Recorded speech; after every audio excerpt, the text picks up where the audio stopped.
Hello, Latasha. I am going to be replying to your discussion board for this week's discussion.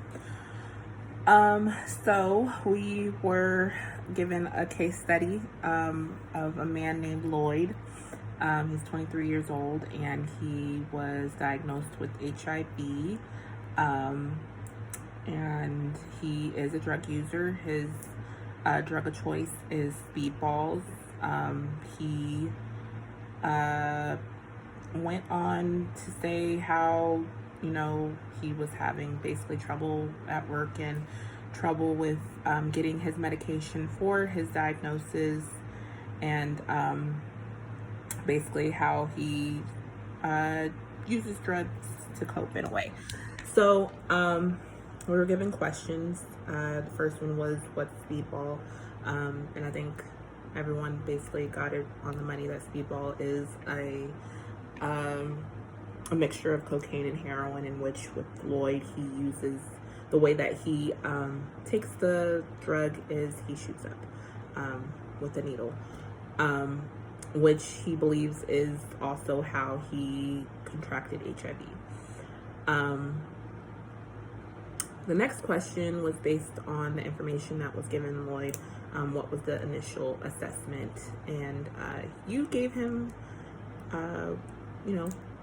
what you feel like in his initial, that he's a compulsive drug use seeker and taker, chronic relapsing disorder, and acute reinforcement drug use. Also that he is a suicide risk, which I all agree with. He definitely does have a drug problem. Just from my initial assessment, what I had put, that he definitely uses the drug as a coping mechanism with his medical diagnosis. Since, he was diagnosed with HIV, even though he was already taking drugs, I believe that he leaned on drugs even more just because of his diagnosis. And what I also said was that he may have a form of depression, especially with towards the end of the scenario. He was just like, let me go to it, that he thinks about suicide from time to time and things of that sort. And, if he gets too sick from AIDS, he'll take himself out. So definitely a suicide risk, something that we, as a counselor have to, definitely look at. That's a big red flag for us right there once we are, talking to him and just taking in everything that he's telling us and how he's feeling, and, his frustrations and things of that sort. So yeah, definitely a compulsive drug user and taker, and have chronic relapsing disorder. But yeah, I'll definitely put in there that he is suffering from depression as well. Some, especially with dealing with his medical diagnosis of having HIV, and now, using drugs as a coping mechanism for that.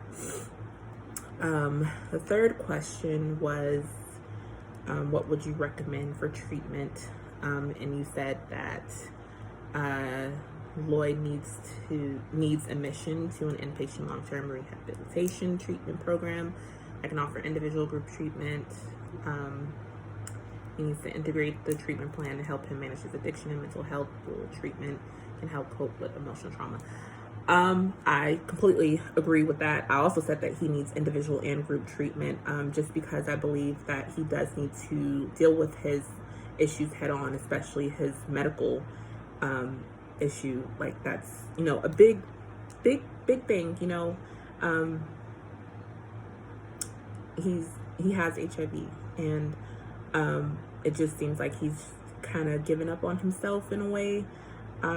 So in order for us as a counselor to help him, he must address that first. I feel like he must address his medical issue first, as well as, getting, going to rehab to help with his addiction. And I feel like that he'll achieve both with both individual and group treatment. I said that in his individual treatment, he should focus on, you know, his underlying issues, you know, issues that he may have had at home, you know, the point of when he was diagnosed to HIV, how he was feeling about that. Group treatment definitely, I feel, will help him figure out ways and coping mechanisms to stay away from his drug of choice, as well as dealing with triggers that he may have when it comes to his addiction. So definitely feel like he definitely needs to go to rehab, a great rehab treatment for him that will help him individually and, you know, in a group setting. So the last question was focused on his terms, and how we handle a client who, you know, speaks in a different way from us, or speaks in a different way that we may, as counselors, may not have known what those terms were. He definitely used a lot of, I want to say, street terms, terms that maybe in a regular setting a counselor may not know.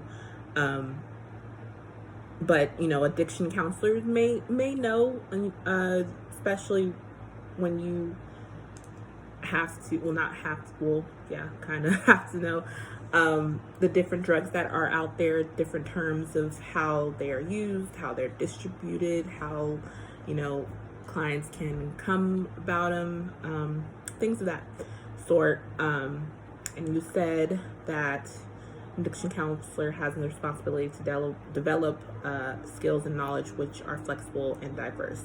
And I completely agree with that, because we must know, you know, we have to know that we're going to be dealing with different clients of all different backgrounds, of all different settings, and of all different, you know, environments that they have come from. So not all of them are going to be, you know, using the same type of terms that we may have been used to because we're from a different background. You know, we're going to have clients that come from neighborhoods that use certain terms that we probably never heard of before, but as a professional and as a counselor, we must, you know, definitely take the time to get to know our client, get to know what these terms mean. In mine, I said, you know, if I was a counselor, I would definitely ask, like, could you go into detail of what that means? You know, if they could try to break it down, and then do my research, you know, if I didn't know at that time. But yeah, so definitely agree that as a counselor, we do have to be flexible and know of different terms when it comes to people that we deal with, because it'll be all different people, all from different backgrounds. So yeah, I definitely enjoyed your discussion board. It definitely hit everything on the head. So yeah, I think this was a great discussion board. Thank you.